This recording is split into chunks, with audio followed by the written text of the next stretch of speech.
আমার একটা ভুলের জন্য আজকে আমার এত শখের ড্রাগন গাছটা শেষ হয়ে যেতে বসেছে। এত যত্নে আদরে বড় করলাম আর গাছটা চোখের সামনে এইভাবে নষ্ট হয়ে যাচ্ছে। যাই হোক, আমি যেই ভুলটা করেছি তোমরা সেটা করো না।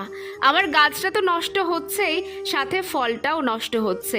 ড্রাগন গাছটা বসানোর পর একটা অ্যালামন্ডার চারা বসিয়েছিলাম।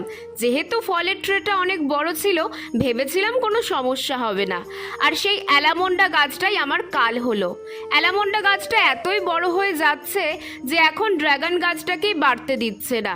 আর ড্রাগন ফল এতই মিষ্টি হয় যে একবার করে নিম জল বা ফাঙ্গিসাইড স্প্রে করতে হয়, কিন্তু আমি ভুল করে করিনি। যাকে পিঁপড়ে আমার ফলটাকেও নষ্ট করে দিল। আর অ্যালামন্ডাটাও এত বড় হয়ে গেছে যে একে তুলে ফেলতেও এখন মায়া লাগছে। তবে হ্যাঁ, একে তুলে ফেলতে হবে, নয়তো ড্রাগন গাছটা বাঁচবে না। আমি তো ভুল করে ফেলেছি, তোমরা এই ভুলটা করো না।